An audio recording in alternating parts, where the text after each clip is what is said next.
Hola, ¿qué tal? Buenas tardes. Estamos en un nuevo encuentro de la Fundación Atlas y vamos a tener el lujo de conversar hoy nuevamente con Marcos Victorica. Él es economista, es emprendedor, es escritor y hoy vamos a hablar sobre un tema particular que es Singapur, ¿no? Y tratar de ver un poco la sociedad argentina, lo que es América Latina y Occidente a través de la organización de una sociedad tan distinta como la de Singapur. ¿Cómo estás, Marco? Muchas gracias por la posibilidad de charlar con vos. Bueno, no, muchísimas gracias a ustedes. Siempre es un gusto hablar con ustedes y tu medio con la fundación, que siempre hay tantos amigos y gente que está interesada en cambiar ideas, en mirar las cosas, en estas cosas de la gente inquieta, ¿no? Que es tan importante. Sí, vos has estado recientemente en Singapur y este viaje seguramente ha tenido algún impacto intelectual y ahora nos estás hablando desde Estados Unidos, ¿no? También. Sí, sí, ahora yo vivo acá en Estados Unidos, en Miami. Sí, acabamos de volver de Singapur, estuvimos casi un mes entre Singapur, Camboya y Tailandia. Yo fui a Singapur porque vive un hijo mío que trabaja ahí y no es la primera vez que voy a Oriente. Esta vez estuve bastante tiempo y bueno, cada día en la vida de una persona es distinto. Esta vez me gustó mucho mirar y observar diferencias. Yo hace tiempo que vengo leyendo sobre Oriente y porque me interesa. Y realmente, para empezar por Singapur, me llamaron la atención algunas cosas. Inclusive salgué algunos videitos que si alguna vez después te querés te los paso para... Eh, Porque Singapur es una isla caribeña, o sea, de clima tropical.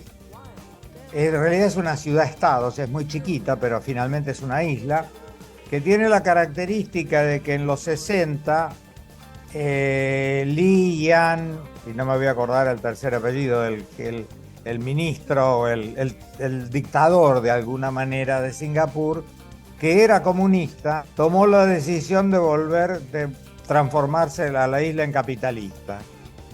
Y entonces empezamos a ver lo que pasó.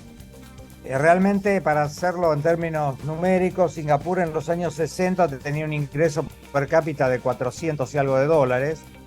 Para que tengas una idea, Argentina tenía cerca de 2000 y yo creo que Cuba alrededor de 1000 y pico. Cuba antes de Fidel, a partir de que apareció Fidel, desaparecieron los números y todo se volvió mágico y fabuloso, pero los números no estaban. Pero digamos que estaba en el orden de 1000 y pico. Hoy Argentina tiene creo que 11.000 o 12.000, Cuba no debe llegar a 8.000 y Singapur tiene 60.000 dólares per cápita. Te lo digo de vuelta, 60.000. O sea, pasó de 400 a 60.000. Argentina pasó de 2.000 a 11.000 y Cuba pasó de 1.500 a 6.000, 8.000. Quiero decir, es increíble, es sorprendente, porque, como te digo, era una isla sin nada. Pero cuando vos vas y te acercás, ves un montón de cosas. Primero, bueno, siempre tuvieron un gobierno básicamente autoritario, sin nada que ver con el autoritarismo de Fidel, ¿no? Pero fundamentalmente un gobierno en donde vos ves que el gobierno está hecho y dispuesto a ver cómo le hace la vida más fácil y más agradable a los ciudadanos. Bueno, la corrupción es cero absoluta. Yo no sé si en un momento hubo pena de muerte o no, pero digamos la corrupción es impensable. Desde todo punto de vista. El otro día mi hijo se olvidó, tienen uno de estos como monopatines eléctricos, se lo dejó en un estacionamiento 3 días porque lo había pasado a buscar la mujer, qué sé yo. Me dice, al tercer día fui, lo único que faltaba es que me lo hubieran lavado, pero estaba ahí. Y me dice, si dejás la billetera acá en el medio de la vereda, tenés dos chances, o volverla a encontrar o que alguien te llame a decir que la encontró. No hay otra. Entonces, esto también me hizo reflexionar mucho, porque no es solo el modelo económico, que obviamente es una parte, pero supongo que vos te acordás y alguno de los oyentes, Adam Smith, antes de escribir la famosa Riqueza de las Naciones, lo que no mucha gente sabe y mucha gente no dice, es que escribió un libro que se llamaba Teoría de los Sentimientos Morales, que era un libro de ética. Quiero decir, el mercado presupone una ética. Si son todos mafiosos y ladrones, no me vengas a decir que el mercado no funciona. Son ladrones, es otro cuento. Y llevado un poco a lo mismo, yo creo que también, mira, estoy estirándote, pero donde quieras me cortás. También en Latinoamérica nos pasa un poco esto parecido con la democracia, ¿viste? La democracia no es votar una vez cada 4 o 5 años y después que el que viene haga lo que fuera, haga trampa, haga el mayor fraude que hay es el fraude de la moneda. La inflación es el mayor fraude, es mucho más fraude que esconder las urnas. Entonces, es como que de alguna manera uno dice, bueno, quedamos con el título, con el rótulo, pero no con el contenido. Y no es un tema de principios, es que evidentemente no funciona. Porque cuando comparás, yo te estoy hablando Singapur, Singapur hoy creo que debe ser de los países con más ingresos per cápita del mundo. Para que tengas algunas otras ideas increíbles, recibe por año 15 millones de turistas, pero la población es 5 millones. Es como si Argentina recibiera 120 millones de turistas. Pero no solamente eso, es el segundo país de mayor turismo medicinal del mundo. Atiende a 500.000 extranjeros por año, o sea, un 10% de la población. Lo que te habla de que tiene un nivel de medicina de altísimo nivel, probablemente de hecho de los más altos del mundo. Porque hay gente, hay ciertas cosas que se van a curar. Bueno, de hecho, 500.000 personas. Lo cual te marca que, digamos, que no es solo producto bruto, al revés.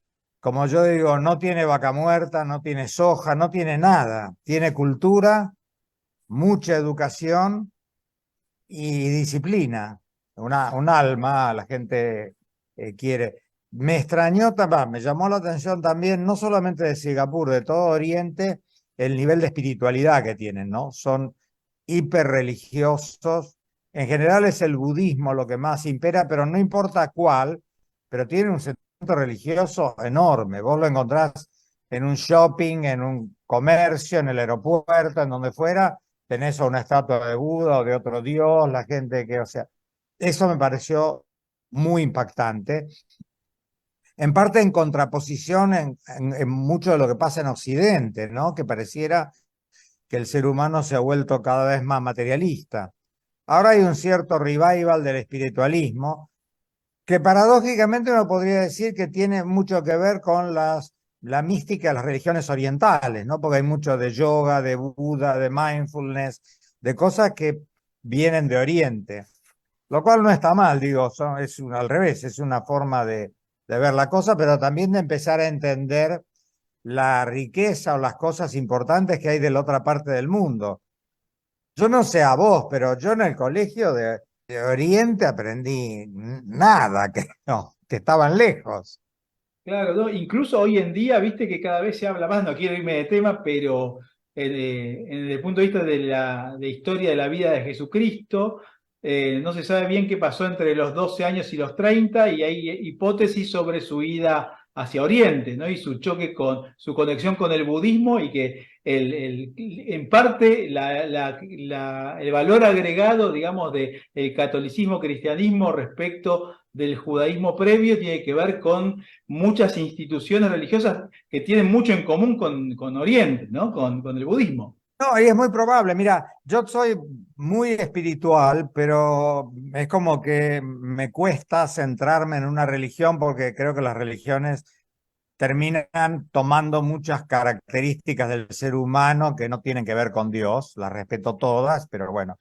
Pero fíjate, yo habitualmente prefiero hablar de Jesús que de Jesucristo, porque cuando hablas de Cristo hablas de Hijo de Dios y ahí ya te ponen un tema confesional.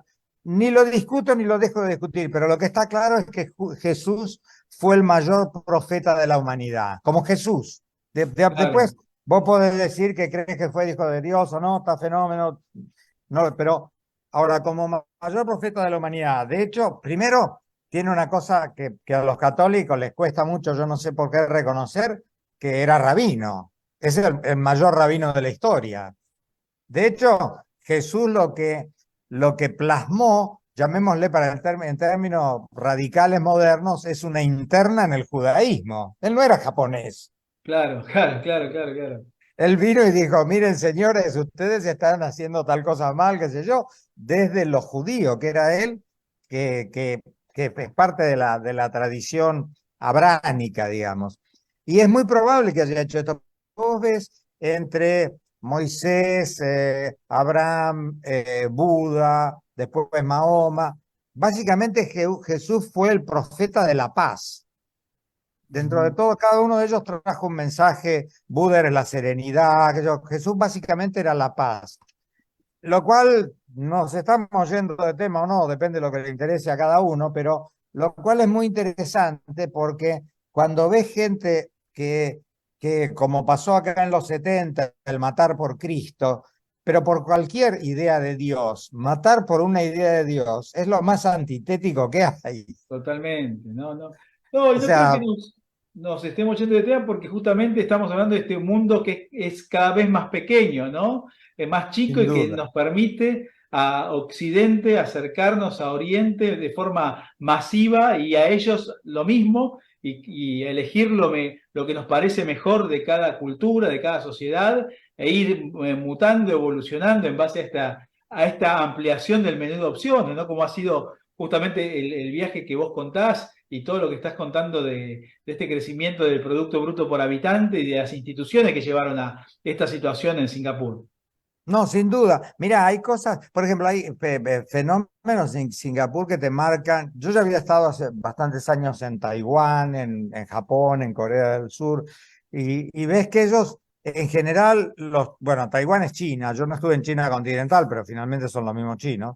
De hecho, dos terceras partes de la población de Taiwán, de Singapur, originalmente es China, pero te marcan que ellos tienen como un horizonte de planeamiento mucho más largo.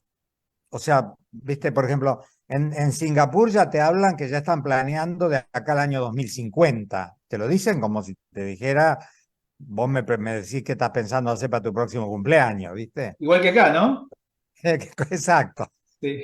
Ahora, fíjate que entre esas cosas, una cosa que me llamó la atención, en Singapur hay una cantidad fija de autos. Cualquier auto a partir de los 8 años lo tenés que exportar o desguazar. No hay autos de más de 8 años. Compará, agarrá una foto de la isla de Cuba, ¿no? De Fidel, de la Cuba de Sí. Fidel, con autos del año 55. Bueno, esto es la diferencia. Pero además de eso, ¿por qué? Porque entonces no hay congestionamiento de tráfico, porque hay todos los autos que la infraestructura puede aceptar.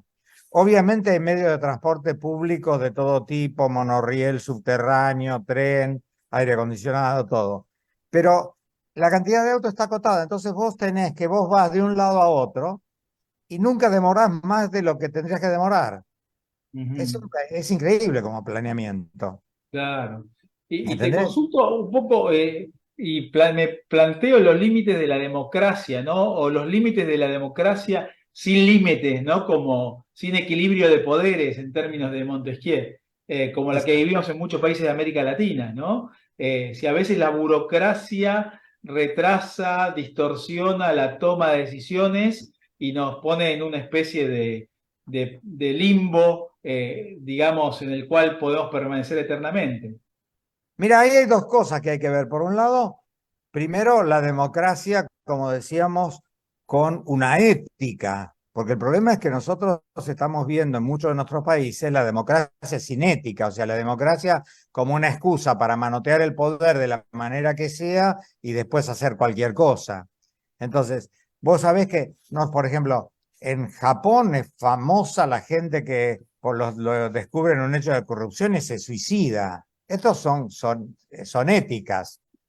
Entonces, viste, vos agarrás eso y lo comparás con el vacunatorio VIP y decís, el tema no es democracia, no democracia, ¿está claro? Entonces, después la democracia, mira, yo leí hace poco el libro que al que le guste el tema se lo recomiendo, no es nada nuevo, porque es de Henry Kissinger sobre China, fabuloso el libro. Pero en un momento él cuenta que Deng Xiaoping, el que es el que convirtió a China al capitalismo. Hagamos un paréntesis acá para los que no están bien informados.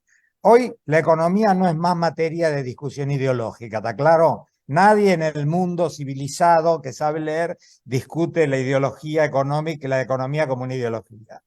Uno puede gustarle un poco más de acción social, otro más de qué sé yo, pero está claro que el único sistema que funciona es el capitalismo. Tan claro está que China crece desde que es capitalista. Digo porque a veces que hay gente ahí que vos no sabés si no lee los diarios, está sorda o se quedó ciega. Pero bueno, más allá de eso. Deng Xiaoping, que fue el que decidió finalmente, pusieron un nombre muy gracioso, que es capitalismo socialista. Algo parecido a lo que nosotros conocemos de Erhard como economía social de mercado, ¿viste? Como Sí, para poner, pero es capitalismo, en su forma, ¿sí? Pero en su momento, hablando con Kissinger, le dice, sí, ustedes los americanos siempre quieren venir a imponernos su forma de pensar y sistema político, que es la democracia. Ahora yo le pregunto, nosotros somos un país, creo que es el más grande del mundo en tamaño, tenemos 1.200 millones de habitantes, donde hay varias razas, porque están los mongoles, los mangarines, que hablan distintos idiomas. Me dice, tenemos ya armas nucleares. ¿Qué pasa si porque queremos aplicar su sistema democrático se arma una guerra civil acá? Es más grande que una guerra del mundo. ¿Ustedes qué contestarían? Y Kissinger le dijo, tiene razón. claro, claro. O sea, cuando yo estuve en Taiwán, estuvimos con el primer ministro y también hablando del tema nos dice, mire, está bien, ahora la democracia tiene 200 años en el mundo y la practican 400 millones de personas. Nosotros tenemos 5.000 años y somos 2.000 millones. Claro. Eh, digo, eso no sé si es mejor, peor, pero te hace cambiar tu perspectiva. Decís, bueno, si estos pibes de hace 5.000 años vienen así, no sé si son mejores o peores, pero tenés que respetar porque son más y están hace más tiempo. Bueno, aparte que inventaron la pólvora, la brújula, mil cosas, ¿no? Pero digo, fíjate vos que otra cosa interesante, en el siglo XVIII, la realidad es que en el siglo XVIII más o menos, los orientales, salvo Japón, no se avivaron de la revolución industrial, la despreciaron. Y por esto quedaron atrasados tecnológicamente, y esto hizo que Occidente los invadiera. Todas estas colonias que nosotros conocemos son del siglo XVIII para acá, fruto de la tecnología de la revolución industrial.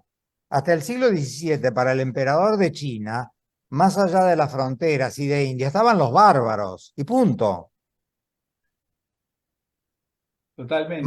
Marco Polo, que fue en el año 1000, creo que 600, a recorrer Oriente, cuando volvió y dijo que habían palacios y qué sé yo, lo metieron 2 años preso por mentiroso. Increíble. Sí, tal Sí, cual, tal cual. No, por esto estas personalidades rupturistas como Marco Polo o Cristóbal Colón, que me gusta llamarlo por su nombre verdadero, Cristóforo Colombo, porque si decimos que Cristóbal Colón pierde profundidad del concepto, ¿no? Se hispanizó el concepto de, de alguien de lo que hoy llamamos Italia, digamos. exacto. Son personas que han globalizado el planeta y estamos viviendo todavía hoy diferencias, disfrutando diferencias descubiertas a partir de estas personas que saltaron al infinito en su momento. No, sin duda, pero si vos seguís un poco digo, obviamente el sistema económico importa porque cuando comparás Cuba con Singapur o China de Mao con China hoy, está claro. Ahora, eso no es suficiente si vos no tenés un sistema de ética en el ser humano. Y con la democracia pasa lo mismo. O sea, vos podés votar cada 4 años. Ahora después, si salís de votar y todo es trampa, hay algo que no va. O lo mismo, no solamente es trampa, hay una ética del gobernante de que su objetivo en la vida es ver cómo hace para mejorar la vida del resto del ser humano. Uno por ahí se acerca a nuestros políticos, en general de Occidente, y pareciera que lo único que le interesa, algunos roban, otros no. Hay de todo, digamos, lamentablemente en Latinoamérica hay más de uno que de otro, pero lo mismo. Pero pareciera que lo único que le interesa es preservar el poder, sus privilegios y cómo les viene la cosa a ellos. Por ejemplo, este hombre que te decía, Lee Yang, el de Singapur, otro dato increíble, dijo, cuando me muera, destruyan mi casa. Yo no quiero que el pueblo de Singapur se quede pagando tributo al pasado, sino que mire al futuro. Mostrame un dirigente nuestro que haga eso. Bueno, me viene a la mente el CCK, el Centro Cultural Néstor Kirchner. Bueno, Justamente todo lo contrario. todo lo contrario, ¿viste? O sea, o Evita Vito, o Rosa, no sé qué cosa. O sea, entonces son cosas muy conceptuales claves, que vos después me decís democracia, no democracia, es previo a eso. Y O para ir sea, cerrando, te eh, consulto vos, habíamos conversado previamente dos temas, el de la tecnología y el de la educación en esta sociedad. Sí. no, tecnología, ves universidades de primerísimo nivel por todos lados. No son los nombres que conocemos acá, pero son de súper primer nivel. Creo que la mejor demostración es lo que te digo de la medicina, del turismo medicinal, absolutamente. Y la profesionalidad lo mismo, pero inclusive tienen una flexibilidad. Por ejemplo, tienen un tipo de visa para los países vecinos que son mucho más pobres, en donde puede entrar gente de lo que llamamos blue collar, sea servicio doméstico, limpieza, lo que fuera, que entra con una visa que es mucho más sencilla, le permite estar ahí, ganar, mandar los ahorros a su país de origen, viven muy bien y realmente es un win-win, o sea, ganan las dos partes. No sé que obviamente no tienen ciertos derechos que tiene el resto, pero vive obviamente libremente, vive bien, perfecto. Solo que tienen la ventaja de poder tener un ingreso que debe ser 4 o 5 veces mayor que el que tendrían en su país de origen. Y a su vez generan una oferta de una mano de obra que si no, no existiría. Por eso te digo, son criterios como muy pragmáticos e inteligentes. Y para ir cerrando, te consulto, última pregunta, si podemos extender estos criterios prevalentes y resultados a la mayor parte de los países asiáticos, el sudeste asiático, o es exclusivo de Singapur. No, bueno, Singapur ha tenido la habilidad de convertirse en una especie de, bueno, en parte heredó lo que era Hong Kong, o sea, es un centro de negocio, promueve los negocios. Para que tengas otra idea, los barcos que hay en espera en el puerto de Singapur, si los pones uno atrás del otro, serían 256 kilómetros, o sea, más que de Buenos Aires a Mar del Plata. Ahora, Wow. en general lo que sí vemos ya de hace 20 o 30 años es que los famosos tigres del sudeste asiático, que son Corea del Sur, ¿cómo se llama? Taiwán, en su momento Hong Kong, en parte de Tailandia, han venido, por ejemplo, todos esos países que te menciono, en los 60 tenían un ingreso per cápita de $150, menos que 10% de Argentina. Hoy el que menos tiene 20.000. O sea, claramente han tenido un crecimiento increíble. Y siempre está basado obviamente en una economía capitalista, pero en honestidad, claramente, y en un sentido como en un sentido ético. La otra cosa que te llama la atención en general en Oriente es la amabilidad de la gente, ¿no? Esto también es muy llamativo. En general la gente te ve, te sonríe, te hace así con las manos cuando se despide, vos ves que están tratando de ver qué te puede caer bien, qué necesitas, o sea, hay un espíritu, yo supongo que tiene mucho que ver con la espiritualidad esto, ¿no es cierto? O sea, con que estás en una cosa energética, ¿viste? Positiva, que no tenés. Porque si vos adentro estás mal, es muy difícil ser amable para afuera. Ujú. Pongamos un ejemplo torpe, te duele una muela y no sonreís, ¿es cierto? Más difícil, mucho más difícil. Es mucho más difícil. Entonces, decir, ¿qué tal? ¿Cómo anda Marcos? Tanto tiempo, y difícil. Entonces, yo creo que eso debe de parte de una espiritual, una cosa que viene de adentro. Ahora, vos me decís, ¿qué tenemos que aprender? Y tenemos mucho que aprender. Tenemos que aprender que primero que la ética, que la educación, que los valores son claves, que la economía no es materia de discusión ideológico, Y si nos empezamos a poner de acuerdo con eso, el resto va a andar.